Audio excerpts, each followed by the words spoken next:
പഠിക്കാൻ പോകുന്നത് കേരള TVS-ലെ എനർജി എന്ന ടോപ്പിക്കാണ്. അപ്പൊ നമുക്ക് നോക്കാം. എനർജി. എനർജിയിൽ ചോദിക്കുന്ന പ്രധാന പോയിന്റ്സ് ആണ് നമ്മളിവിടെ ഡിസ്കസ് ചെയ്യുന്നത്. അപ്പം നമുക്കറിയാം ഊർജത്തെ ഒരു രൂപത്തിൽ നിന്നും മറ്റൊരു രൂപത്തിലേക്ക് മാറ്റാൻ സാധിക്കും. അതിനെയാണ് നമ്മൾ ഊർജ പരിവർത്തനം എന്ന് പറയുന്നത്. എന്താണ് പറയാ? ഊർജ പരിവർത്തനം. അപ്പം നമുക്കറിയാം ഊർജത്തെ നിർമ്മിക്കാനോ നശിപ്പിക്കാനോ കഴിയില്ല. മറിച്ച് ഊർജത്തെ പരിവർത്തനം ചെയ്യാൻ മാത്രമേ സാധിക്കൂ. ഊർജത്തെ ഒരു രൂപത്തിൽ നിന്നും മറ്റൊരു രൂപത്തിലേക്ക് എന്ത് ചെയ്യാൻ പറ്റും? മാറ്റാൻ സാധിക്കും. അത് ഏതൊക്കെയാണ് ആ ഊർജ മാറ്റം നമുക്ക് നോക്കാം. വൈദ്യുതോർജത്തെ താപോർജമാക്കി മാറ്റുന്ന ഉപകരണങ്ങൾ ഏതൊക്കെയാണ്? വൈദ്യുതോർജത്തെ താപോർജമാക്കി മാറ്റുന്നതാണ് electric heater, iron box, toaster. ഇതൊക്കെ വൈദ്യുതോർജത്തെ എന്ത് ചെയ്യും? താപോർജമാക്കി മാറ്റുന്നതാണ്. ഇസ്തിരിപ്പെട്ടി, ഹീറ്റർ, ടോസ്റ്റർ, ഇതൊക്കെ വൈദ്യുതോർജത്തെ എന്ത് ചെയ്യും? താപോർജമാക്കി മാറ്റുന്ന ഉപകരണമാണ്. വൈദ്യുതോർജത്തെ പ്രകാശോർജമാക്കി മാറ്റുന്ന ഉപകരണങ്ങളാണ് ബൾബുകള്, LED ബൾബ്. വൈദ്യുതോർജത്തെ പ്രകാശോർജമാക്കി മാറ്റുന്ന ഉപകരണമാണ് ഏത്? ബൾബ്. ബൾബിൽ നിന്ന് പ്രകാശം മാത്രമല്ല താപോർജം എന്ത് ചെയ്യും? പുറത്തു വരും. ബൾബ്, LED ഒക്കെ വൈദ്യുതോർജത്തെ എന്ത് ചെയ്യുന്നത്? പ്രകാശോർജമാക്കി മാറ്റുന്ന യാന്ത്രികോർജമാക്കി മാറ്റുന്ന ഉപകരണം. അതായത് വൈദ്യുതി ഉപയോഗിച്ച് ചലിപ്പിക്കുന്ന ഉപകരണം. ഇലക്ട്രിക് ഫാന്, മിക്സി, മോട്ടോർ, ഇതൊക്കെ വൈദ്യുതോർജത്തെ യാന്ത്രികോർജമാക്കി മാറ്റുന്ന ഉപകരണങ്ങളാണ്. ഇനി രാസോർജത്തെ വൈദ്യുതോർജമാക്കി മാറ്റുന്ന ഉപകരണം. രാസോർജത്തെ വൈദ്യുതോർജമാക്കി മാറ്റുന്ന ഉപകരണം ബാറ്ററി. ബാറ്ററിയില് രാസോർജം ഊർജമായി മാറും, വൈദ്യുതോർജമായി മാറും. ബാറ്ററി സെല്ലുകൾ.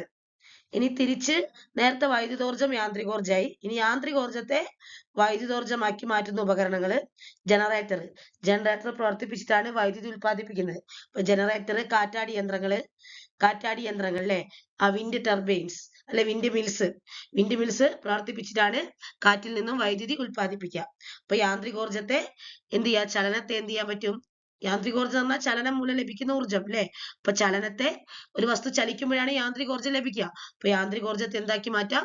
വൈദ്യുതോർജമാക്കി മാറ്റുന്ന ഉപകരണങ്ങളാണ് ജനറേറ്റർ, കാറ്റാടി യന്ത്രം. ഇനി സൂര്യനിൽ നിന്ന് ലഭിക്കുന്ന ഊർജം. സൗരോർജത്തെ വൈദ്യുതോർജമാക്കി മാറ്റാൻ നമ്മൾ എന്ത് ഉപയോഗിക്കും? സോളാർ പാനലുകളാണ് ഉപയോഗിക്കുക അല്ലെ. സൗരോർജത്തെ വൈദ്യുതോർജമാക്കി മാറ്റാൻ സോളാർ പാനലുകൾ ഉപയോഗിക്കും. സോളാർ പാനലുകൾ, അതിൽ സോളാർ സെല്ല് സൂര്യപ്രകാശത്തെ ആഗിരണം ചെയ്ത് പ്രകാശോർജത്തെ എന്തോർജമാക്കി മാറ്റും? വൈദ്യുതോർജമാക്കി മാറ്റും.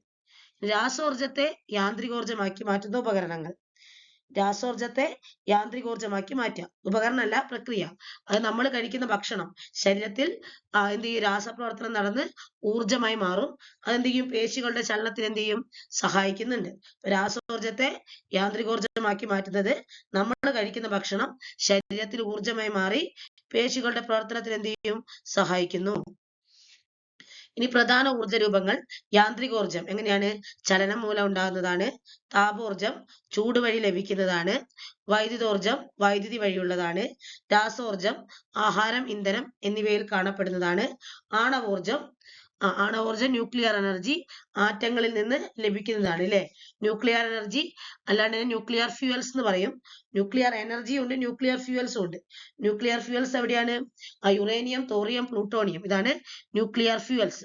ഇപ്പൊ യാന്ത്രികോർജം ചലനം വഴി, താപോർജം ചൂട് വഴി, വൈദ്യുതോർജം വൈദ്യുതി വഴി, രാസോർജം ആഹാരം, ഇന്ധനം, ആണവോർജം ആറ്റങ്ങളിൽ നിന്ന് ലഭിക്കുന്നു അല്ലെ. ന്യൂക്ലിയസിനെ വിഘടിപ്പിച്ചിട്ട് നമുക്ക് എന്ത് ലഭിക്കും? ന്യൂക്ലിയർ ഫിഷൻ അല്ലെ. ന്യൂക്ലിയസിനെ വിഘടിപ്പിച്ചു കഴിഞ്ഞാൽ ആണവോർജം നമുക്ക് ലഭിക്കുന്നതാണ്. ഇനി എന്താണ് ഊർജം? പ്രവൃത്തി ചെയ്യാനുള്ള കഴിവിനെയാണ് എന്ത്? ഊർജം എന്ന് പറയുക. ഊർജത്തിന്റെ യൂണിറ്റ് എന്താണ്? ഊർജത്തിന്റെ SI യൂണിറ്റ് ജൂൾ ആണ്. ഏതാണ്? ജൂൾ. JOULE, joule, J. ഇനി ഊർജ സംരക്ഷണ നിയമം എന്താണ്? ഊർജത്തെ നിർമ്മിക്കാനോ നശിപ്പിക്കാനോ സാധിക്കില്ല. ഒരു രൂപത്തിൽ നിന്ന് എന്ത് ചെയ്യാൻ പറ്റും? മറ്റൊരു രൂപത്തിലേക്ക് മാറ്റാൻ സാധിക്കും. ഇനി പുനരുപയോഗിക്കാൻ കഴിയുന്ന ഊർജം, അതായത് പുനരുപയോഗിക്കുക എന്ന് പറഞ്ഞാൽ ഉപയോഗിക്കുന്നതിനനുസരിച്ച് തീർന്നു പോകാത്ത ഊർജം. അപ്പൊ അതിനെ പുനരുപയോഗ ഊർജം എന്ന് പറയും. നമുക്ക് വീണ്ടും വീണ്ടും ഉപയോഗിക്കാൻ പറ്റും. ഉപയോഗിക്കുന്നതിനനുസരിച്ച് എന്ത് ചെയ്യില്ല? തീർന്നു പോകില്ല. അതാണ് പുനരുപയോഗിക്കാൻ കഴിയുന്ന ഊർജം, അല്ലെങ്കിൽ റിന്യൂവബിൾ എനർജി, അല്ലെങ്കിൽ പാരമ്പര്യേതര ഊർജ സ്രോതസ്സുകൾ, നോൺ കൺവെൻഷണൽ എനർജി എന്ന് പറയും. ഏതൊക്കെയാണ്? സൗരോർജം, കാറ്റിൽ നിന്ന് ലഭിക്കുന്ന ഊർജം, ജലം അല്ലെ, മഴ, ഭൂമിയുടെ ഉള്ളിലെ ചൂട്, ഭൗമതാപോർജം, ജിയോ തെർമൽ എനർജി, ബയോമാസ്, തിരമാലയിൽ നിന്നുള്ള ഊർജം, ഇതൊക്കെ പുനരുപയോഗിക്കാൻ കഴിയുന്ന ഊർജമാണ്, അല്ലെങ്കിൽ റിന്യൂവബിൾ എനർജിയാണ്. സൂര്യപ്രകാശത്ത് നിന്ന് സോളാർ പാനലുകൾ വഴി നമ്മൾ വൈദ്യുതി ഉൽപ്പാദിപ്പിക്കുന്നു. കാറ്റിൽ നിന്ന് കാറ്റാടി യന്ത്രങ്ങൾ വഴി വൈദ്യുതി ഉൽപ്പാദിപ്പിക്കുന്നു. ജലവൈദ്യുത നിലയങ്ങൾ എന്ത് ചെയ്യുന്നു? അണക്കെട്ടുകളിൽ സംഭരിച്ചു വെക്കുന്ന വെള്ളം ഉപയോഗിച്ച് വൈദ്യുതി ഉൽപ്പാദിപ്പിക്കുന്നു. ഭൂമിയുടെ ഉള്ളിലെ ചുടുനീരുറവകളിൽ നിന്ന് ചുടുനീരാവി പുറത്തെടുത്ത് നമ്മൾ ആ താപം ഉപയോഗിച്ച് ജലത്തെ നീരാവിയാക്കി വൈദ്യുതി ഉൽപ്പാദിപ്പിക്കുന്നു. പിന്നെ ജൈവാവശിഷ്ടങ്ങൾ കൂട്ടിയിട്ട് കഴിഞ്ഞാല് അവിടെ നിന്ന് വരും? ബയോഗ്യാസ് വരും. ബയോഗ്യാസും ഉണ്ട്, ബയോമാസും ഉണ്ട്. ഇവിടെ ബയോമാസ് ആണ് പറഞ്ഞത്.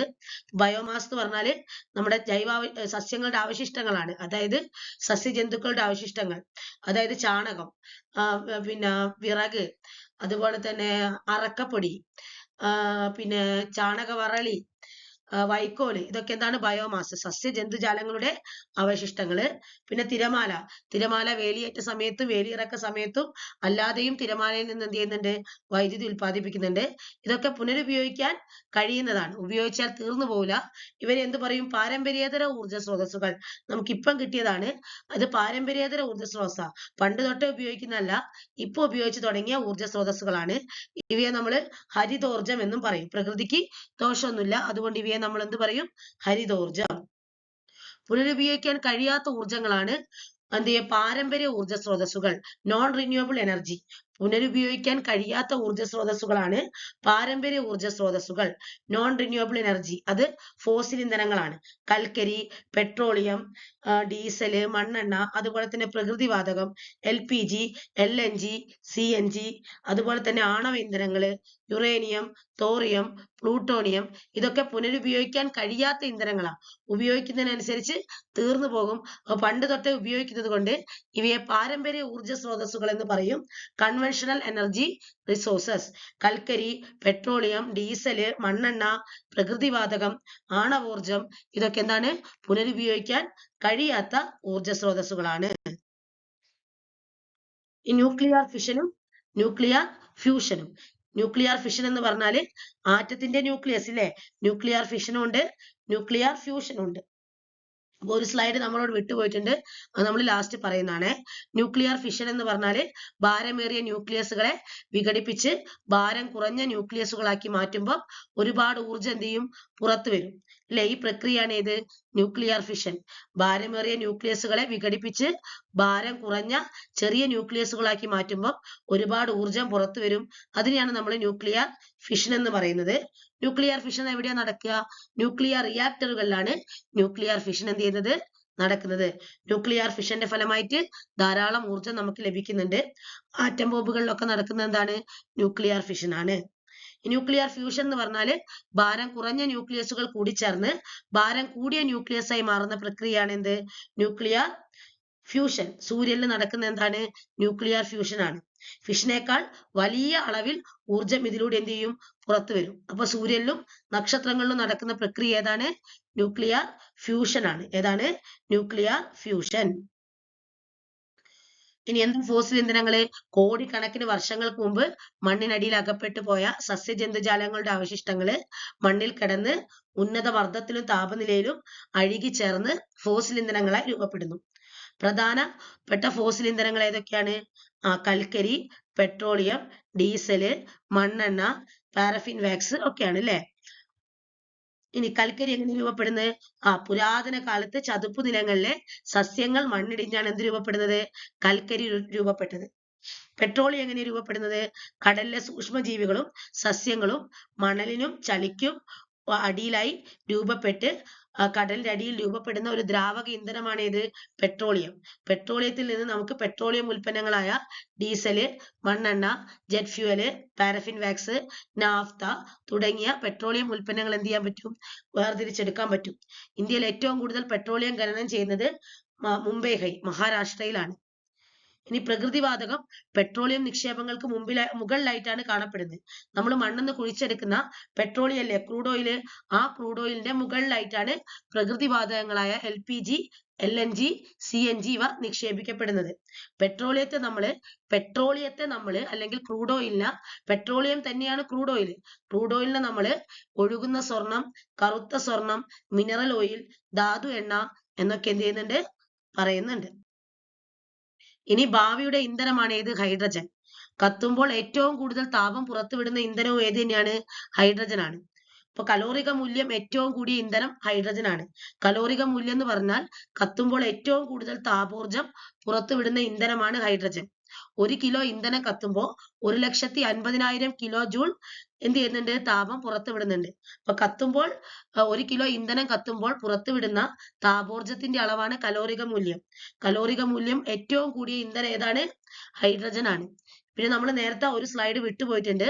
അത് നമ്മൾ പറയാണ്, ദേശീയ ഊർജ സംരക്ഷണ നിയമം ഡിസംബർ 14 ദേശീയ ഊർജ സംരക്ഷണ ദിനം, നിയമല്ല, ദേശീയ ഊർജ സംരക്ഷണ ദിനം ഡിസംബർ 14 ഏറ്റവും കുറച്ച് ഊർജം വിനിയോഗിക്കുന്ന ബൾബാണ് LED, ലൈറ്റ് എമിറ്റിംഗ് ഡയോഡ്. കുറച്ച് സ്പീഡിലാണ് എടുത്തത്. അതെന്താന്ന് വെച്ചാൽ സ്ലോയിൽ പറഞ്ഞു കഴിഞ്ഞാൽ വീഡിയോ വളരെ ലോങ് ആയി പോകും. അപ്പൊ നിങ്ങൾക്ക് ബോറടിക്കും. അപ്പൊ പ്രധാനപ്പെട്ട പോയിന്റുകൾ മാത്രം ഉൾപ്പെടുത്തി എല്ലാവർക്കും മനസ്സിലാവുന്ന രീതിയിൽ കുറച്ച് സ്പീഡിലാണ് എടുത്തത്. ഫോളോ ചെയ്യാൻ പറ്റുന്നുണ്ടെന്ന് വിചാരിക്കുന്നു. ഫോളോ ചെയ്യാൻ പറ്റുന്നില്ലെങ്കിൽ താഴെ കമന്റ് ഇടുക, നമുക്ക് സ്പീഡ് കുറച്ച് എടുക്കാവുന്നതാണ്. അപ്പൊ നിങ്ങൾക്ക് ഇതുപോലത്തെ കൂടുതൽ വീഡിയോകൾ ലഭിക്കാനായി ചാനൽ സബ്സ്ക്രൈബ് ചെയ്യുക, ഫോളോ ചെയ്യുക. സബ്സ്ക്രൈബ് ചെയ്ത ശേഷം ബെൽ ബട്ടൺ അമർത്തുക. താങ്ക്